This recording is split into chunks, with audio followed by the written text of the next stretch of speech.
Okay, we've looked at vocabulary exercises, and in fact, we've done some other exercises such as the audio exercise, the error correction exercise, and the written answer exercise that you can also use for grammar. And in fact, we can now focus on grammar. Now, of course, you could use a quiz or a gap fill or a slideshow for teaching grammar in the course.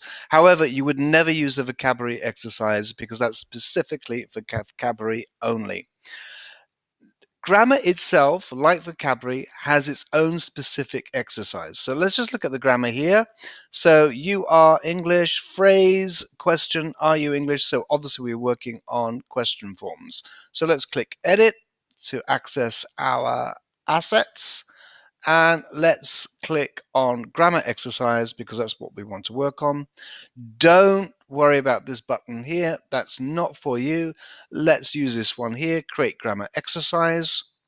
Again, I'm going to put a title in, Unit 6. Oh, wait.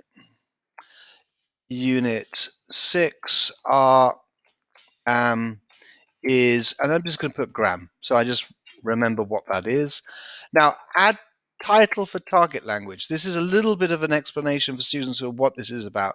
So let's have simple, present, simple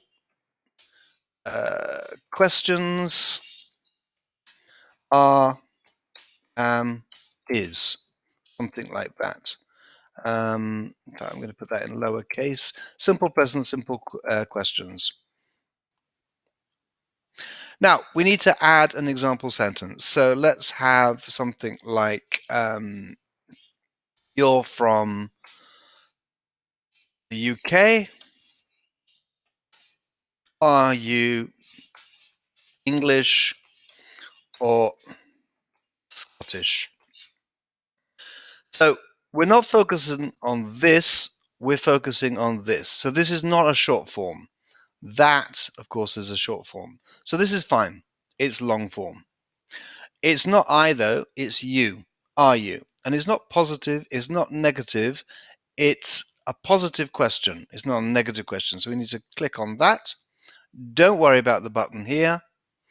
And now we are going to add some false answers. So you're from the UK, we're not testing that one. Are you English or Scottish? We want to test this here. Are. So now here there is explanation here that you can read, but here we need to put the false answers in. So we can have is with a capital and am with a capital. Now, of course, you could also put lowercase r as well, because that would also be wrong. Now, make sure there's not a space there. So you always put a comma after each false answers and then click save. Now, as you can see, it's been added here. Like in the previous exercises, you can move it up and down the list, you can edit it, or you can remove it. So, what is this mysterious button? Let's go here. Go to summary function. So, we're dealing with present simple questions. These are facts. So we can click present, we can click fact. And then here we could enter a summary of how to use the grammar. So you could say we use the verb to be plus etc. So I'm just going to put, let's just put summary here. Okay. And now we click here to go back. And let's do we are is grammar. In fact, let's go to target language again. Go to summary function. Right, so I clicked the wrong button here. I shouldn't have clicked the arrow because that went back to the list of exercises. I should have clicked here, go to target language. So then here I can add another one. So let's add another one. You're from America.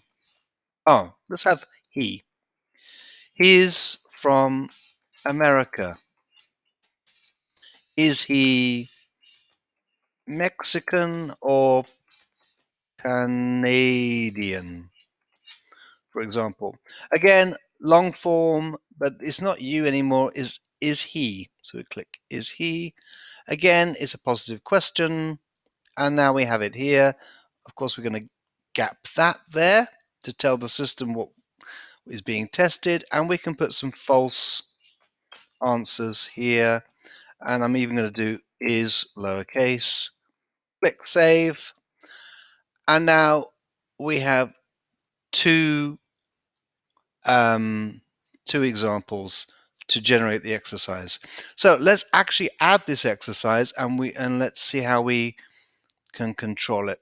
So now you can see here use is in gray. Now the reason why is because this isn't like the quiz or the vocabulary or the gap fill exercise. This data that we've just put in terms of grammar can generate many different kinds of exercise types. So it says here select exercises. Now we can select all, but no. Now I want the students to think about the form, so I'm going to select it. Whether it's spoken or written for me is not important at the moment, so I'm not going to select that. The use of the function, it's for the present, it's a fact. Now we've done that in many different units in terms of present simple, so they don't really need to work on that. They really need just to work on the question form. Do I want a quiz? Definitely. Do I want them to identify errors? Yes. Do I want them to correct those errors? Yes. And do I want word order? Most definitely yes, because of course this is an exercise testing question form. So there we go. I can now use it. I click use. It appears here. Click here. And as you can see here, this is the little title for the grammar that you put in. These are your examples here. Now the students can listen to these. And of course they can read your brilliant summary explaining them the grammar. Of course here we didn't have much time, so we just wrote the word summary, which is not good enough. And now here they can't go to next. You see that? It's blocked. So they have to see the conjugation here, and you can see it's actually highlighted automatically. So the computer generates this entire exercise working on form. When you've done that, you click next. And this, of course, this is the quiz, and these are your false answers. Well, of course, one of them is correct. The other three are the false ones you put in. And so now the system will then test them on all of the exercise types that you selected, meaning that this is a very powerful way of teaching students grammar. And it's relatively easy to do because all we need to do is input sentences. So you could input 20 examples, which would keep them going for maybe, I don't know, maybe 40 minutes or more. Especially when you've taken into consideration that with this one, they're looking at the form, they're doing a quiz, they're identifying errors, they're correcting the errors, and they're putting all of the words in the correct order to create the questions. So very intensive grammar work here. If you write a lot of examples here, say 10 or 20, you don't really need to put any other exercise types in terms of teaching grammar. In terms of passive understanding, in fact, this is a mix of passive and active. But if you want freer practice, then it's really good to follow this up with the written answer exercise, because then you can prompt it. You can get them using your grammar through prompts. Okay, so for example, are you English? You can just put you/English. What is the question? And they would have to then type in, are you English? Right. Anyway, thank you very much for listening to that. And in the next video, we will then have a look at two very similar exercises, one for dialogues and one for reading. So thank you very much for listening.